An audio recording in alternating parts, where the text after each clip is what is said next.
Bab 866. Mengorbankan keluarga demi keadilan.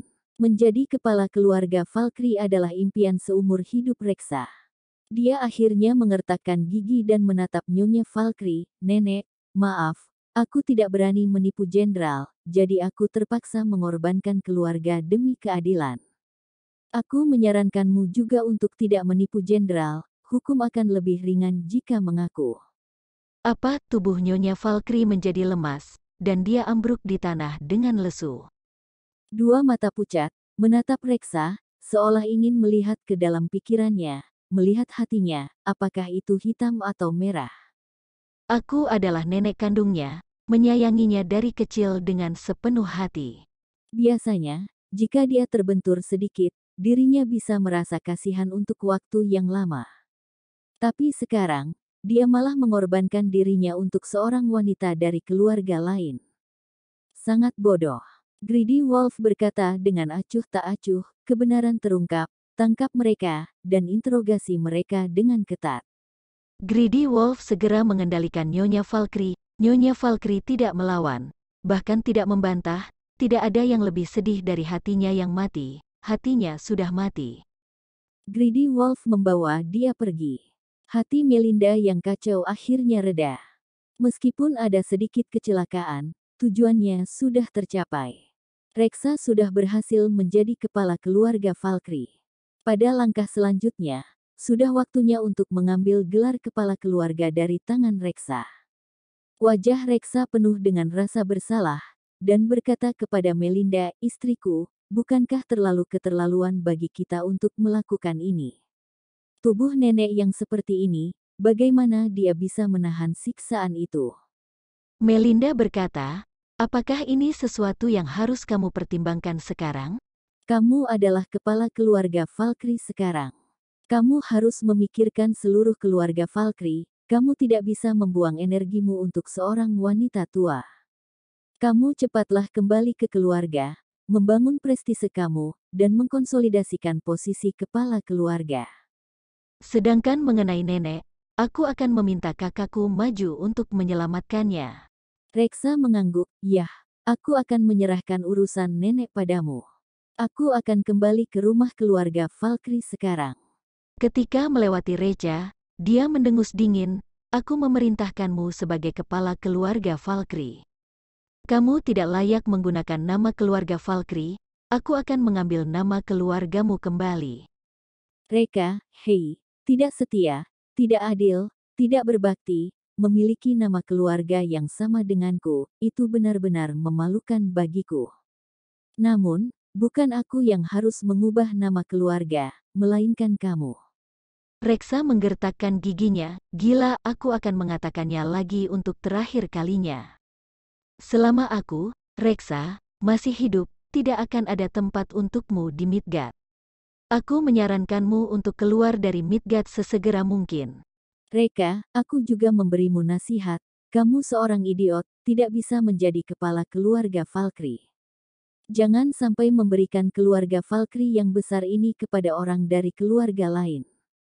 "Reksa, aku terlalu malas untuk berbicara denganmu.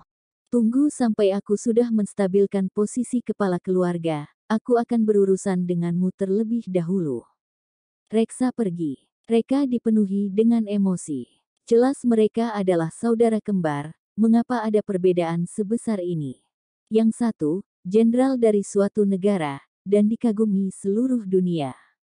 Satu lagi, digunakan sebagai senjata, tetapi tidak mengetahuinya, seorang yang bodoh." Dia juga pergi.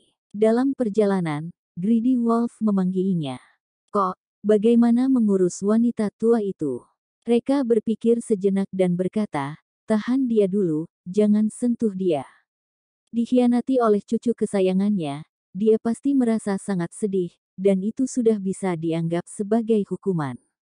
Semoga dia bisa bertobat di penjara. "Dimengerti." Greedy Wolf menjawab, "Ngomong-ngomong, Kak, kita tahu jelas bahwa Melinda adalah pelakunya, mengapa kamu tidak menyuruhku menangkapnya?" Bab 867, Rencana Reca. Reca berkata, "Sekarang keluarga Johar menggerogoti keluarga Valkyrie sedikit demi sedikit. Biarkan keluarga Johar memakan dan mengintegrasikan keluarga Valkyrie. Dengan cara ini, ketika aku mengalahkan keluarga Johar nantinya, keluarga Valkyrie tentu akan menjadi milikku. Bagaimanapun, aku lahir dan dibesarkan di keluarga Valkyrie, aku tidak tega untuk menyerang keluarga Valkyrie secara langsung. Dimengerti. Greedy Wolf setuju. Anggota keluarga Valkyrie sangat tidak mengakui bahwa Reksa adalah kepala keluarga Valkyrie. Orang ini tidak berpengalaman dan tidak kompeten, dia tidak mampu mengelola keluarga Valkyrie yang besar. Dia bisa menjadi makmur di keluarga Valkyrie, itu sepenuhnya karena dia menyanjung Nyonya Valkyrie. Tetapi Reksa mendapat dukungan dari istrinya Melinda, dan dengan dukungan dari keluarga Johar, dalam waktu 7 hari, Reksa masih duduk kokoh di atas tahta kepala keluarga Valkyrie. Para tetua yang dulu mengabaikan Reksa sebelumnya, sekarang membungkuk ketika mereka bertemu dengannya. Urusan besar dan kecil keluarga Valkyrie harus melalui persetujuan Reksa. Bahkan sepupunya, yang tidak memandangnya sebelumnya, sekarang sangat sopan dan memberinya pelukan. Reksa menjadi sombong, dan pemikiran, aku tak terkalahkan di dunia, tiba-tiba muncul di hatinya. Dia berbaur dengan teman minumnya sepanjang hari, minum dan menari, bersenang-senang, dan bahkan tidak pulang ke rumah di malam hari. Dalam hal ini, Melinda tidak hanya tidak menghentikannya, tetapi bahkan mendukungnya untuk berbaur di luar, dengan halus memangginya, memperluas koneksi. Pada hari ini, Reksa memanggil beberapa teman untuk minum seperti biasa. Begitu dia pergi, Melinda mengeluarkan ponselnya dan menelepon ayahnya. Ayah, idiot itu sudah berangkat. Aditya, yah, sangat bagus. Aku akan memberitahu kakakmu untuk melakukannya sekarang. Setelah menutup telepon, Aditya menelepon putranya, Marcel, yang adalah seorang jenderal, dan berkata, Marcel, ikuti rencana semula. Semua sudah siap, tinggal menunggu kesempatan. Marcel, tidak masalah. Setelah menutup telepon, Marcel pergi ke bar Seps. Ini adalah bar yang sering dikunjungi Reksa. Tidak lama kemudian, Reksa saling merangkul dengan beberapa temannya dan masuk ke bar. Seringai muncul di sudut mulut Marcel, dan dia mengeluarkan ponselnya. Nona, bergerak. Suara manis datang dari telepon, Kok Johar, tunggu kabar baik dariku. Setelah Reksa dan beberapa teman memasuki kamar, mereka tidak melakukan apa-apa selain meminum beberapa gelas minuman keras. Ini adalah rutinitas mereka, pertama-tama sedikit mabuk, dan kemudian mencari beberapa gadis kecil untuk menambah kesenangan. Reksa, yang biasa minum 1 pon alkohol, tidak tahu apa yang terjadi hari ini. Setelah minum kurang dari setengah pon, dia merasa sedikit pusing, sakit di perut bagian bawah, dan panas yang tak tertahankan di sekujur tubuhnya. Keinginannya lebih kuat dari sebelumnya. Secara kebetulan, seorang pelayan berpakaian bagus datang untuk mengantarkan anggur saat ini. Reksa, yang sudah bernafsu, menekannya di bawahnya tanpa sadar. Gadis kecil, ayo main denganku. Teman-teman minumnya membujuk secara membabi buta, ini adalah berkah bagimu karena ditaksir oleh Tuan Reksa. Layani Tuan Reksa dengan baik, layani Tuan Reksa untuk membuatnya nyaman, dan kamu akan diuntungkan. Pelayan itu tidak melawan, tidak tahu apakah dia sangat ketakutan, atau apakah dia mau bekerja sama. Baru setelah pakaiannya robek dan tangannya mulai menyentuh paha, pelayan itu tiba-tiba berteriak, tolong, aku diperkosa, kata diperkosa, membuat Reksa yang mabuk langsung sadar. Dia buru-buru menutup mulut gadis itu, diam, jangan berteriak, aku akan memberimu uang. Tapi, sudah terlambat, pintu kamar ditendang terbuka dengan keras, dan sosok yang kuat menerobos masuk. Kamu bajingan, berani menggertak pacarku Nona, kamu bosan hidup, sialan. Reksa, ternyata kamu, itu adalah kakak iparmu. Bab 868, niat jahat akhirnya terlihat, ketika Reksa mengetahui bahwa pengunjung itu adalah Marcel, kakak iparnya yang tertua, dia langsung ketakutan. Dia tertangkap oleh kakak ipar tertuanya memerkosa seseorang di tempat tidur, dan istrinya yang diperkosa. Sudah berakhir, Setengah jam kemudian, Reksa, yang dipukuli oleh Marcel sampai hidung menjadi biru dan wajah bengkak, dibawa ke hadapan Melinda dan Aditya. Melinda terus menangis dan sangat sedih. "Bajingan, Reksa, kamu bajingan. Beraninya kamu pergi keluar dan selingkuh di belakangku. Aku tidak akan pernah memaafkanmu seumur hidupku." Aditya juga menghela nafas, benar-benar tidak ada gunanya. Berkat dukungan kuat keluarga dari keluarga Johar, kamu bisa menjadi kepala keluarga Valkyrie. Apakah kamu layak mendapat bantuan dan kepercayaan dari kami?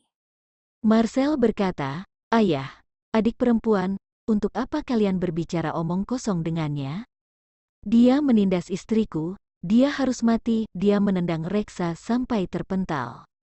Setelah Reksa jatuh ke tanah, tubuhnya meringkuk menjadi udang, dan sangat kesakitan. "Aku salah. Aku tahu aku salah. Marcel, dosamu begitu berat. Apakah sebuah permintaan maaf saja sudah cukup? Aku ingin kamu membayar dengan nyawamu." Marcel mengeluarkan belatinya dan berjalan menuju Reksa dengan aura pembunuh.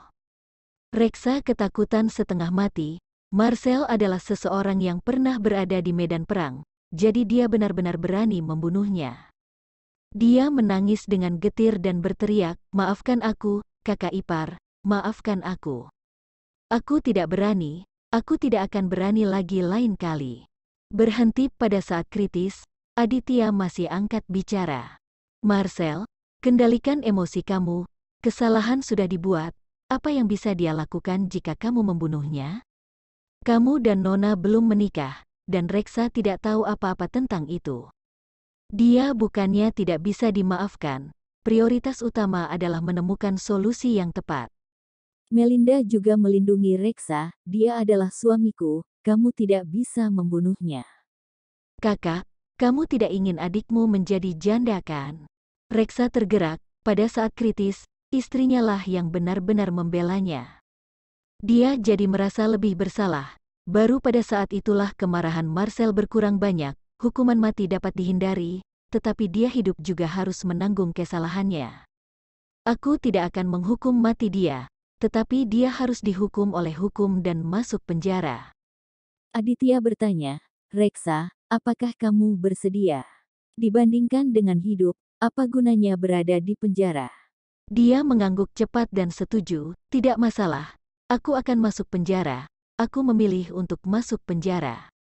Aditya menghela nafas, "Hei, posisi kepala keluarga Valkyrie yang bermartabat baru saja diamankan, tetapi dia malah dipenjara karena pemerkosaan. Bukankah itu membuat orang tertawa terbahak-bahak?"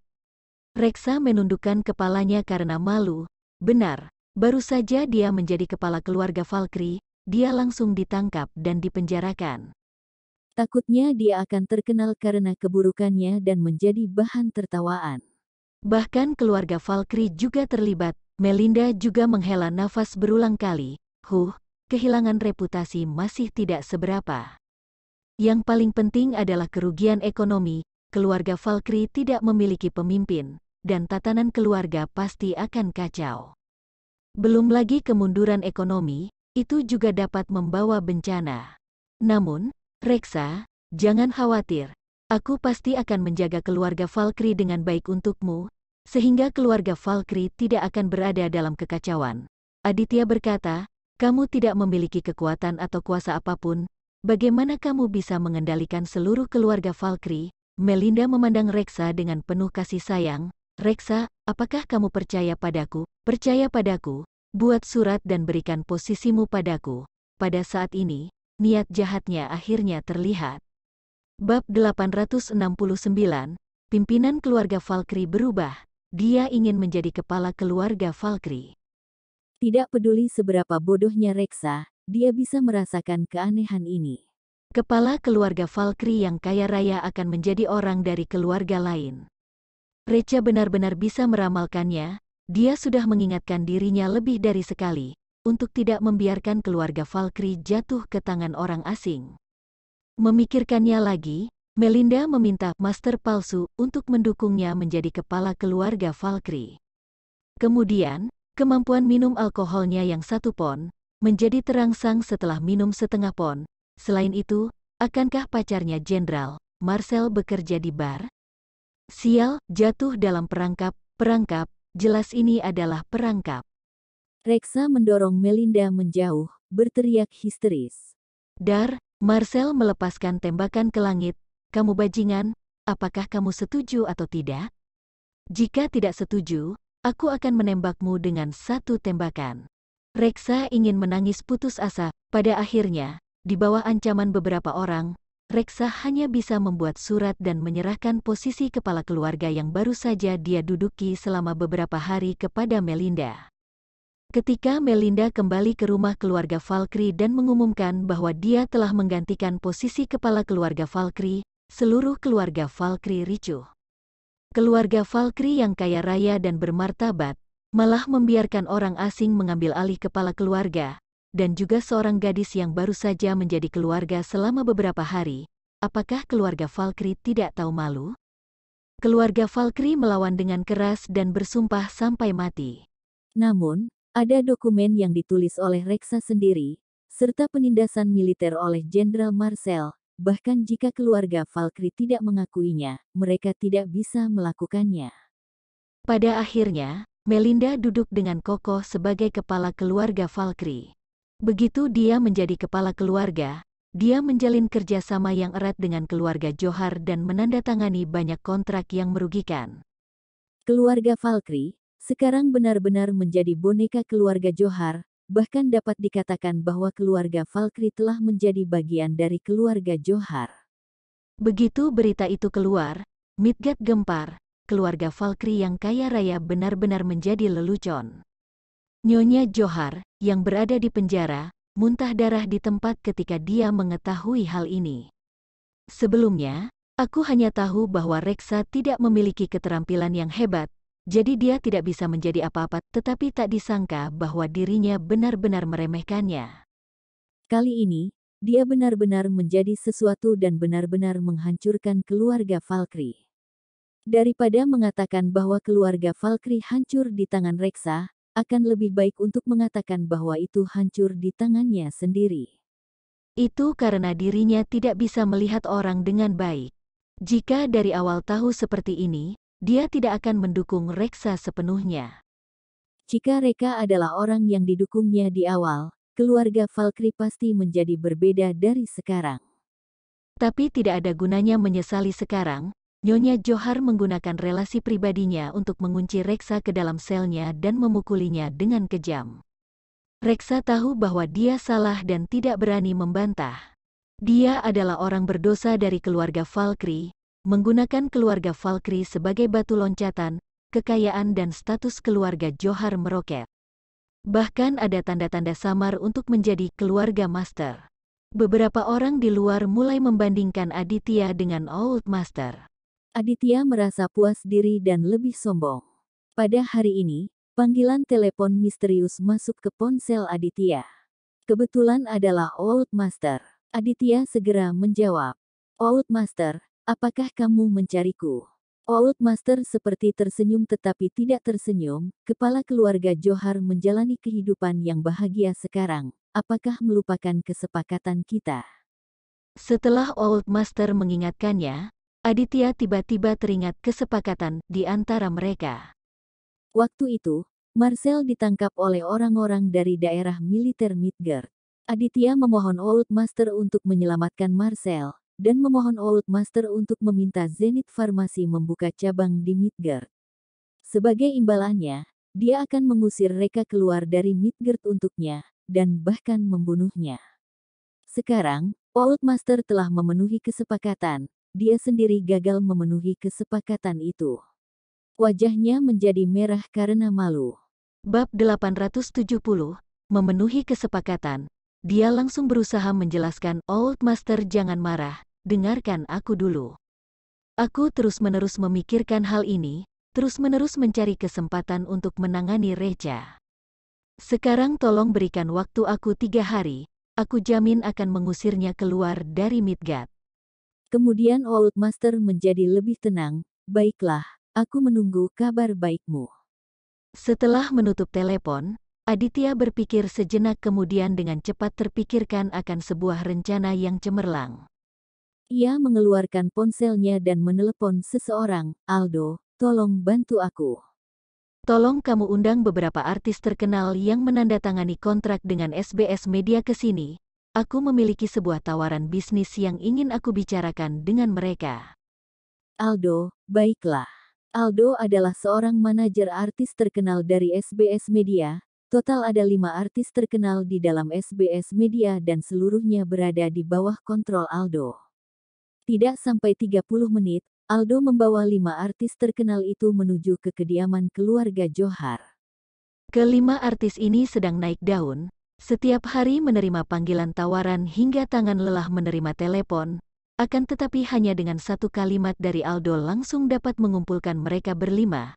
Ini cukup untuk menunjukkan seberapa besar kekuatannya saat ini. Aditya baru saja masuk ke dalam ruang istirahat, lalu Aldo dan kelima artis itu dengan segera bangkit berdiri dan memberi salam padanya. Aditya tersenyum dan duduk. Setelah pertukaran salam singkat, ia langsung beralih ke topik utama. Sejujurnya, aku akhir-akhir ini menghadapi sedikit masalah. Aku harap kalian semua bisa membantuku. Aldo menjawab mewakili yang lainnya. Tuan Aditya, apa yang perlu kami lakukan? Katakan saja langsung. Selama kita bisa, kita pasti akan membantumu. Kelima artis tersebut juga menganggukkan kepala menunjukkan kalau mereka setuju. Status Aditya yang sekarang sudah sebanding dengan Old Master. Dapat membantu orang hebat seperti ini, membuatnya berhutang budi dengan mereka dan merupakan sebuah keberuntungan. Aditya tersenyum, baguslah, aku akan menjelaskannya. Aku ingin kalian semua mengakhiri kontrak dengan SBS Media. Untuk alasannya adalah karena kalian menolak peraturan tersembunyi dari Reca Bos yang baru. Kelima artis itu seketika terkejut dan menjadi tegang. Mereka adalah artis yang didukung oleh SBS Media dari saat mereka bukan siapa-siapa. Akan tetapi sekarang mereka diminta untuk menjebak orang yang mendukung mereka dan memutuskan kontrak dengan SBS Media. Hal ini benar-benar tidak bermoral. Melihat wajah mereka yang kesusahan, Aditya hanya bisa mengeluarkan ancamannya. Ia melemparkan setumpuk kertas kontrak yang sangat tebal ke atas meja. Dengan dingin berkata, belum terlambat untuk kalian semua mengambil keputusan setelah melihat dokumen-dokumen ini. Beberapa orang itu mengambil dokumen tersebut dengan rasa penasaran dan setelah itu mereka tercengang. Ini semua adalah kontrak yang mereka tanda tangani untuk penggelapan pajak. Jumlah yang tertera di dalamnya mencapai beberapa miliar. Jika kontrak ini tersebar maka mereka tidak hanya akan membayar denda yang sangat banyak tapi juga akan masuk penjara. Ketika reputasi mereka hancur maka akan sulit bagi mereka untuk kembali menapakkan kaki ke dalam dunia hiburan. Sekarang mereka sudah tidak punya pilihan lain, hanya bisa menyetujuinya. Aditya tertawa di dalam hati, Reca, seluruh artis di bawahmu sudah pergi. Aku akan melihat bagaimana caramu untuk punya pondasi di Midgard. Di SBS Media, apa kalian semua mau memutuskan kontrak? Tokia melihat kelima artis yang ada di depannya. Artis, terutama kelima artis terkenal ini adalah aset dari SBS Media. Jika mereka memutuskan kontrak, maka SBS Media hanyalah sebuah cangkang yang kosong. Kelima artis tersebut mengangguk-anggukkan kepala. Iya, Nona Tokia. Tolong tanda tangan di atas kertas pemutusan kontrak ini. Tokia dengan panik bertanya, kenapa kalian ingin bersama-sama memutuskan kontrak? Apakah kamu merasa tidak puas terhadap perusahaan?